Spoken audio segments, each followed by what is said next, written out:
Welcome back to Seven Hills Tales. Tonight, the fire burns slower, and the story begins softer. This is part of our new journey, Bedtime Tales.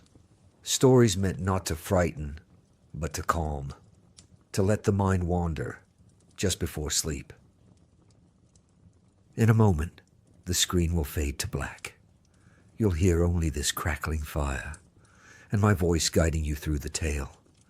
It's a space to imagine freely, where you see not with your eyes, but with your thoughts. So take a breath, let the day fade away, and let's step into the story of a light that once made the whole world look up. Some of you may have already watched my previous video on the Miracle of Fátima. Tonight's version is not analysis, but legend, a dream told beside the fire. The year was 1917. Portugal lay beneath a blanket of uncertainty. The Great War had dimmed Europe's hope. Families prayed for sons who would never return. And even the church, once the unshakable heart of the nation, felt distant, as if heaven itself had grown quiet. But far from Lisbon's chaos, among the olive groves and red dust of the Serra d'Er, a small village named Fatima seemed untouched by time.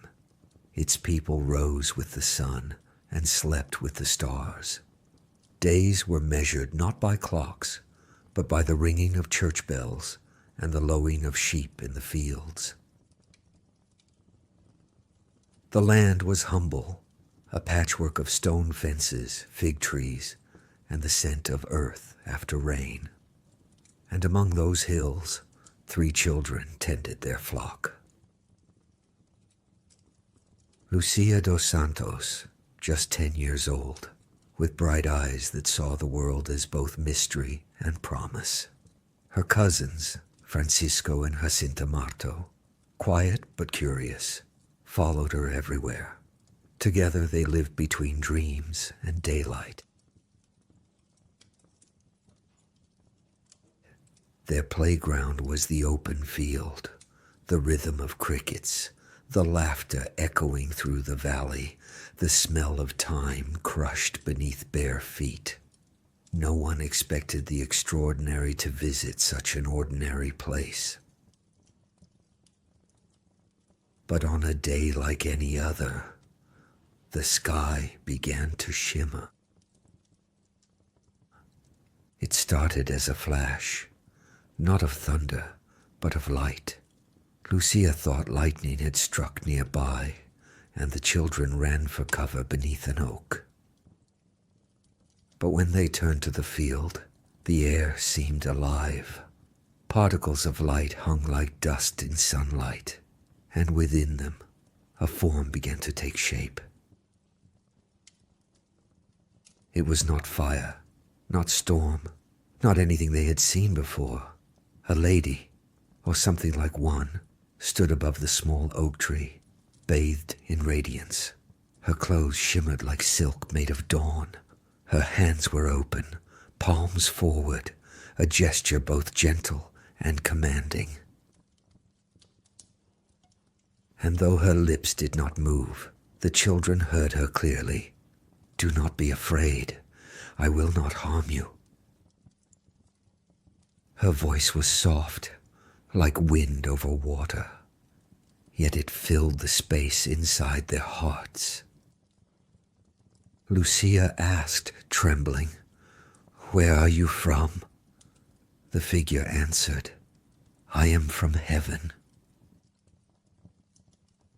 When the light faded, the children felt both weightless and heavy, as if they had carried a secret too large for their small frames. They promised to return the next month, on the same day, the 13th. That night, they told their families. No one believed them. Some scolded, others laughed. Even the priest warned them not to spread stories. But Lucia's mother noticed something. the way her daughter stared out the window before sleep, eyes fixed on the moon, as if listening for something that might call again. In June, they returned, and again, the light came. The lady spoke of peace and of prayers for a world at war. By July, rumors had spread beyond Fatima. Farmers from nearby towns came to watch. Many saw only children kneeling in silence. Others said they saw a cloud of light, glowing softly above the oak tree. The children said the lady spoke of secrets, prophecies they could not share. Lucia's face, once carefree, now carried the weight of something unseen. Priests debated, officials scoffed, but each month more people gathered. By the sixth apparition, the hills around Cova da Iria were filled with thousands. And so came October. Rain poured for days. The roads turned to rivers of mud. Still, they came. Old, young, rich, poor. People on crutches, soldiers in uniform, mothers with infants. They came because something, faith, fear, or hope, told them to. The morning sky was heavy and dark. Umbrellas dotted the fields like bruised flowers. The children arrived early, soaked and shivering. Lucia told the crowd to close their umbrellas. "Soon," she said softly, "you will see." At noon, she pointed to the clouds. The rain stopped. The wind died. A silver glow broke through the gray. And then the sun appeared, but not as it had before. It pulsed, it trembled, and then it began to spin, a wheel of fire turning upon itself, casting waves of color, blue, gold, crimson. People screamed. Some fell to their knees. Others held out their arms as if to embrace the light.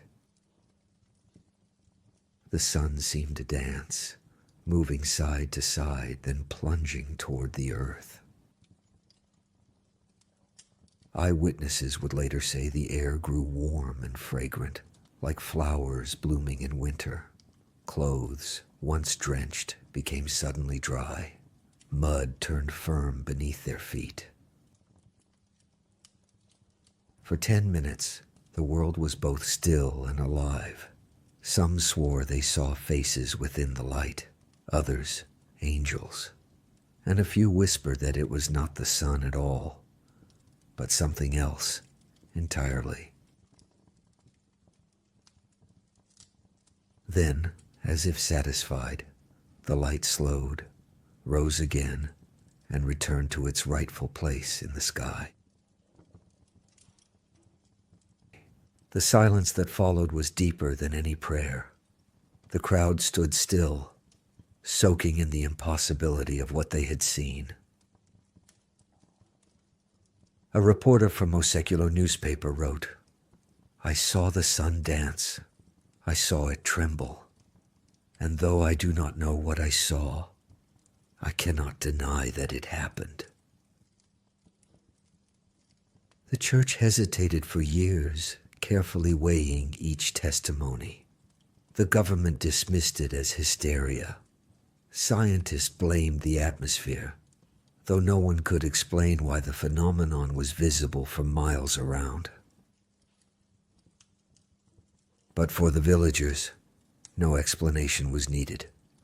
Their world had changed, the light had come, and in its glow, they found peace.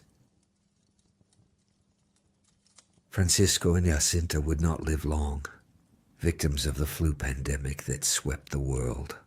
But Lucia lived to be 97, and she never once denied what she saw. In her old age, she wrote, "The lady did not come to convince, she came to comfort."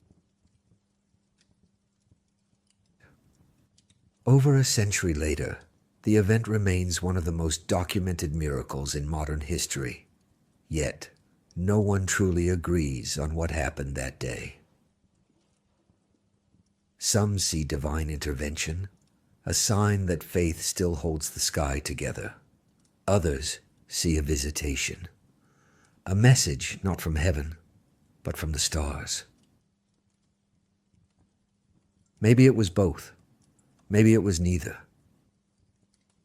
In every culture, light has always spoken to us, from burning bushes to falling stars.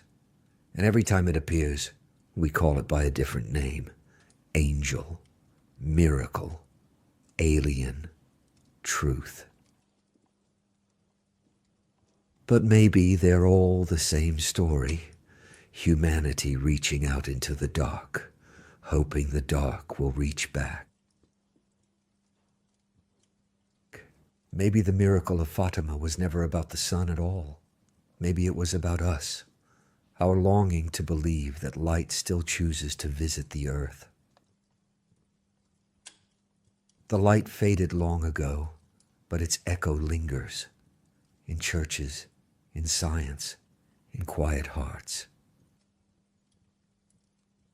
And perhaps, if you listen closely, you can still hear the silence it left behind.